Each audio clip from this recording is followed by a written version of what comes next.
नमस्कार दोस्तों, स्वागत है आपका कल के पुराण में। आज हम देखेंगे पहला अंश, पहला अध्याय। तो आइए दोस्तों शुरू करते हैं। इंद्र सहित देवतागण, महर्षिगण और लोक पालकगण अपने कर्मों की सफलता के लिए भक्ति पूर्वक जिनकी सदैव उपासना करते हैं, प्राचीन काल से जिनकी वैदिक तथा तांत्रिक आदि अनेक शास्त्रों द्वारा आराधना की गई है, सब कुछ जानने वाले, सबके आधार, विघ्नों का नाश करने वाले, अनंत, अच्युत, अजन्मा उन श्री भगवान की मैं वंदना करता हूँ। बद्रिकाश्रम निवासी प्रसिद्ध ऋषि श्री नारायण तथा श्री नर अंतर्यामी नारायण स्वरूप भगवान श्री कृष्ण तथा उनके नित्य सखा नरश्रेष्ठ अर्जुन, उनकी लीलाओं को प्रकट करने वाली भगवती सरस्वती और उनकी लीलाओं के वक्ता महर्षि वेद व्यास को नमस्कार। महर्षि वेद व्यास को नमस्कार कर जय आसुरी शक्तियों का नाश करके अंतःकरण पर देवी शक्तियों को विजय प्राप्त कराने वाले अष्टादश पुराण, रामायण और महाभारत आदि जय नाम से वैपद इष्ट सदग्रंथों का पाठ वाचन करना चाहिए। भयंकर अत्याचार से पृथ्वी की शांति का नाश करने वाले राजाओं को, जो अपनी भयंकर भुजाओं रूपी भुजंगों यानी सांपों की विष की ज्वाला से भस्म करेंगे और जिनकी भयंकर तलवार की तेज धार से अत्याचारी राजाओं के शरीर कुचले जाएंगे, ऐसे ब्राह्मण वंश में उत्पन्न घोड़े की सवारी करने वाले, सत्यादि युगों में अवतार लेने वाले व जिन्हें धर्म की प्रवृत्ति प्रिय है, ऐसे भगवान कल की परमात्मा हरि अथवा वे भगवान श्री हरि कल की रूप में हमारी रक्षा करे।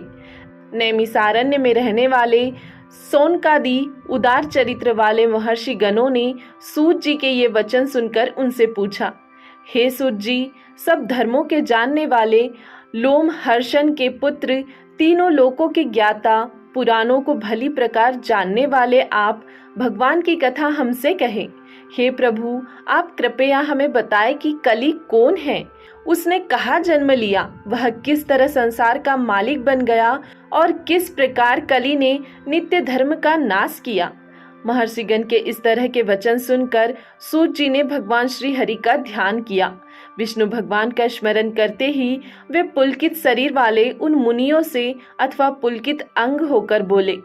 प्राचीन समय में ब्रह्मा जी ने नारद जी के पूछने पर इस अद्भुत भविष्य आख्यान को बतलाया था। आप लोग उसी आख्यान को मुझसे सुनिए। पहले असीम तेजस्वी व्यास जी को श्री नारद जी ने यह आख्यान सुनाया था। बाद में उन्हीं व्यास जी ने अपने बुद्धिमान पुत्र ब्रहरात यानी सुखदेव जी से यह आख्यान कहा। ब्रह्मरात जी ने अभिमन्यु के पुत्र श्री विष्णुरात यानी परीक्षित की सभा में उसी भागवत धर्म को 18,000 श्लोकों में सुनाया। उस समय 1 सप्ताह बीतने पर प्रश्न पूरे भी न हो पाए थे कि विष्णुराज जी ने अपनी लोक यात्रा पूरी की। उसके बाद मार्कंडे आदि महर्षियों के पूछने पर पुण्य आश्रम में भगवान सुखदेव ने भागवत धर्म के शेष अंश को बताया। पुण्य आश्रम में मैंने जो भावी उपाख्यान सुना, उसी भगवान की पुण्यप्रद कल्याणकारिणी कथा को मैं कहता हूँ। हे महाभाग, भगवान श्री कृष्ण के अपने वैकुंठ धाम चले जाने पर कली की उत्पत्ति जिस प्रकार हुई, उस सब को मैं कहता हूँ। आप लोग निरंतर सावधान होकर उसे सुने। जगत को बनाने वाले लोक के पितामह ब्रह्मा जी ने प्रलय काल के अंत में अपनी पीठ से घोर मलिन पाताल को पैदा किया। उनकी पीठ से पैदा हुआ पाताल अधर्म नाम से प्रसिद्ध हुआ। उस अधर्म वंश के श्रवण, कीर्तन अथवा रहस्य जानने से और स्मरण करने से सभी प्राणी समस्त पापों से मुक्ति पाते हैं। तदंतर बिल्ली के जैसी आंखों वाली और अत्यंत लुभाने वाली मिथ्या नाम की नारी उस अधर्म की पत्नी हुई। इस दंपति का अत्यंत तेजस्वी और महाक्रोधी दंभ नाम का पुत्र पैदा हुआ। उसी अधर्म और मिथ्या से माया नाम की एक पुत्री भी पैदा हुई। सगर्भा माया और दंभ के संयोग से लोभ नाम का पुत्र और निकृति नाम की पुत्री पैदा हुई। फिर इसके बाद लोभ व निकृति के संयोग से क्रोध नाम का एक पुत्र पैदा हुआ। उसी क्रोध की हिंसा नाम की संगर्भा जन्मी। हिंसा और क्रोध के संयोग से कली का जन्म हुआ। कली ने बाएं हाथ में उपस्थ को धारण किया। तेल मिले काजल के समान इस कली के शरीर की चमकती काली क्रांति थी। कव्वे के से पेट वाले, विकराल और चंचल जीभ वाले तथा भयानक दुर्गंध युक्त शरीर वाले इस कली का निवास जुआ, शराब, स्त्री और सोने में हुआ। कली की दुरक्ति नामक भगिनी हुई। कली ने दुरक्ति के गर्भ से भय नाम का पुत्र और मृत्यु नाम की पुत्री पैदा की। मृत्यु से भय अथवा सभय या भयानक के वीर्य से निरय नाम का पुत्र पैदा किया। भय और मृत्यु की एक पुत्री पैदा हुई जिसका नाम यातना था। निरय ने इसी यातना के गर्भ से हजारों पुत्र पैदा किए। इस प्रकार कली के कुल में बहुत से धर्म निंदकों का जन्म हुआ। धर्म की निंदा करने वाले ये लोग मानसिक व शारीरिक रोग, बुढ़ापे, ग्लानि, दुख, शोक और भय का सहारा लेकर यज्ञ, स्वाध्याय, दानादि, वेद तथा तंत्र आदि का विनाश करने वाले हुए।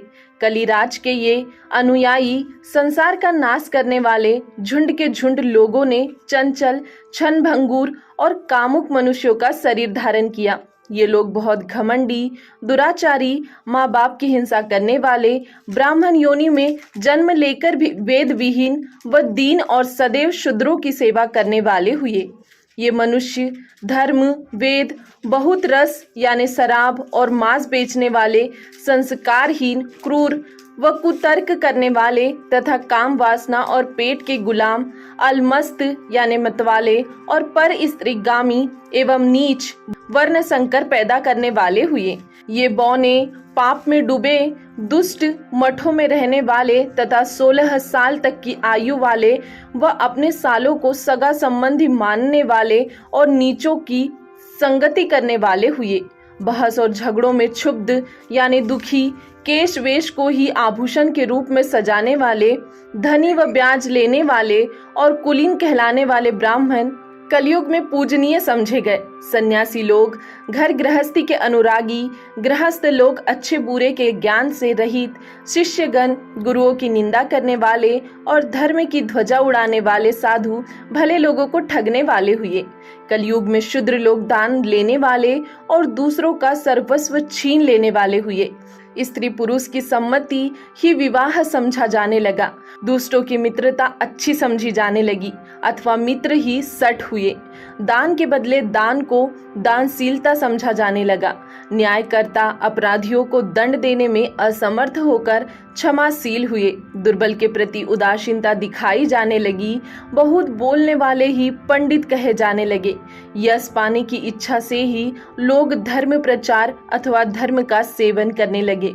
धनवान लोगों को ही सज्जन समझा जाने लगा। दुर्देश का जल ही तीर्थ हो गया। केवल जनेऊ पहन लेने से ब्राह्मणत्व माना जाने लगा और सन्यासी का चिन्ह यानी लक्षण दंड धारण मात्र रह गया। धरती कम अनाज पैदा करने लगी। नदी किनारे छोड़कर दूसरे स्थान पर बहने लगी। स्त्रियां वेश्याओं जैसी बातचीत में सुख समझने लगी और उनका अपने पतियों से प्रेम जाता रहा। दूसरों के अन्न के लालची ब्राह्मण लोग चंडालों के घरों में यज्ञ कराने लगे। सधवा स्त्रियां मनमाना आचरण करने लगी। बादलों ने खंड वर्षा बरसानी शुरू की।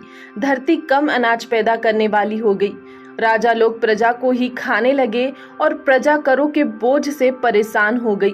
अभागी प्रजा कष्ट से अत्यंत क्षुब्ध यानी दुखी होकर कंधे पर बोझ और हाथ में पुत्र लेकर पर्वत और गहन वनों का आश्रय लेने लगी। और भी सुनो, शराब, मांस, मूल व फलों का आहार जीवन का आधार हुआ। वे लोग भगवान श्री कृष्ण की निंदा करने वाले हो गए। कलयुग के प्रथम चरण में लोगों की यह दशा हुई। कली के दूसरे चरण में लोग भगवान श्री कृष्ण का नाम तक नहीं लेते। तीसरे चरण में वर्ण शंकर संतानों की उत्पत्ति हुई और चौथे चरण में तो सभी वर्ण समाप्त होकर लोग एक ही वर्ण के रह गए। जाति पाति ही कुछ न रही। लोग सत्कर्म और ईश्वर की आराधना को भी भूल गए।